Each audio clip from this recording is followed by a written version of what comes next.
दोस्तों आपका स्वागत है एक बार फिर से हमारे चैनल नोटबोर्ड में। तो दोस्तों आज की इस वीडियो में हम इकोनॉमिक्स क्लास 11th का जो सिलेबस होने वाला है सेशन 2025 और 26 के लिए वो देखने वाले हैं दोस्तों। तो वीडियो में जरूर एंड तक बने रहिएगा। मिड टर्म एग्जाम का क्या सिलेबस होगा, फाइनल एग्जाम का क्या सिलेबस होगा दोस्तों, और किस यूनिट में से कितने नंबर एक क्वेश्चन आएंगे फाइनल एग्जाम में, ये सारी चीज़ें मैं आपको बताने वाला हूँ। ठीक है दोस्तों, तो सबसे पहले बात करते हैं जो आपका मिड टर्म एग्जाम होगा सितंबर या अक्टूबर में, उसका क्या सिलेबस होने वाला है। तो आपकी दोस्तों इकोनॉमिक्स की दो बुक हैं। पार्ट ए बुक का नाम क्या है, स्टैटिक्स फॉर इकोनॉमिक्स।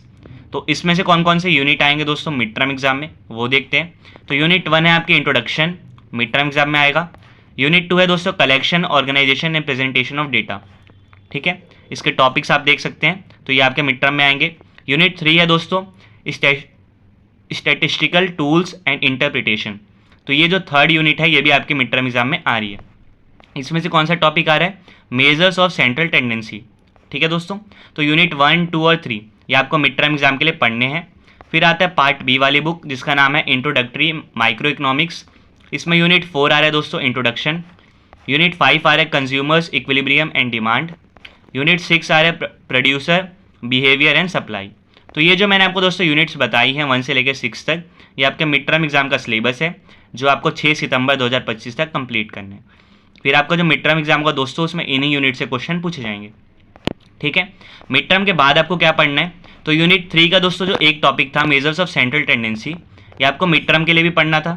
उसके बाद आपको क्या पढ़ना है यूनिट 3 में से, अगला टॉपिक पढ़ना है आपको कोरिलेशन, अगला टॉपिक है introduction to index number.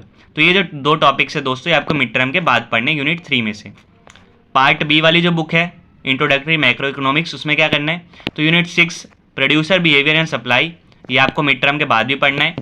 Unit 7 perfect competition, price determination and simple applications, ये आपको दोस्तों मिड टर्म के बाद पढ़ना है। तो ये दोस्तों आपको मैंने समझा दिया अच्छी तरीके से कौन कौन से यूनिट आपको मिड टर्म से पहले पढ़ने हैं और कौन से मिड टर्म के बाद पढ़ने हैं। ठीक है दोस्तों, यूनिट 1 से लेकर 6 तक मैं आपको वापस बताता हूँ। 1 से लेकर 6 तक आपको मिड टर्म के लिए पढ़ना है। यूनिट 3 में से एक ही टॉपिक पढ़ना है और यूनिट 6 को आपको पूरा पढ़ना है। ठीक है, ये आपके मिड टर्म का सिलेबस है। मिड टर्म के बाद आपको यूनिट 3 के बाकी जो 2 टॉपिक्स हैं वो पढ़ने हैं।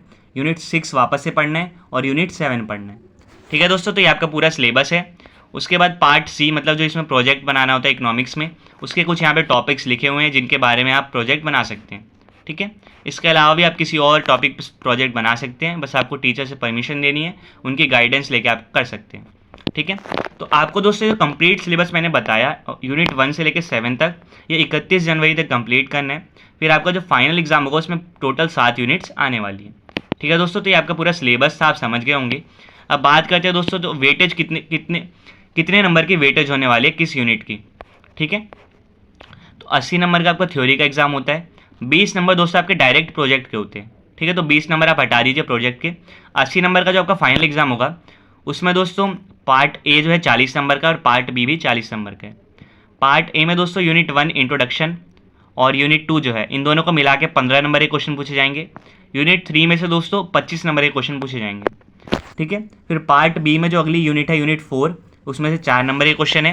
यूनिट 5 में से 14 नंबर, यूनिट 6 में से 14 नंबर और यूनिट 7 में से 8 नंबर के क्वेश्चन पूछे जाएंगे। तो ये टोटल आपका दोस्तों 80 नंबर बनता है। 20 नंबर आपके प्रोजेक्ट के हैं, मैं बता चुका हूँ मैं। तो ये आपका दोस्तों पूरा सिलेबस होने वाला है इकोनॉमिक्स क्लास 11th का सेशन 2025 और 26 के लिए। तो ये दोस्तों सिलेबस था, अच्छे से आपको समझ में आ गया होगा कौन कौन सी यूनिट आपको मिड टर्म में पढ़नी है और कौन कौन सी आपको यूनिट जो है मिड टर्म के बाद यानी सितंबर या अक्टूबर के बाद पढ़नी है। ठीक है, फाइनल एग्जाम में टोटल सारे चैप्टर्स आते हैं दोस्तों, तो आपको 7 चैप्टर फाइनल एग्जाम के लिए पढ़ने हैं। तो ये दोस्तों आपका सिलेबस था, उम्मीद करता हूँ आपको सिलेबस समझ आ गया होगा। अपने दोस्तों को ये वीडियो शेयर कर दीजिए ताकि उनको भी सिलेबस समझ में आ जाए। आपसे फिर मिलेंगे दोस्तों नेक्स्ट वीडियो में किसी और सब्जेक्ट के सिलेबस के साथ। तब तक के लिए bye bye, see you again and thanks for watching.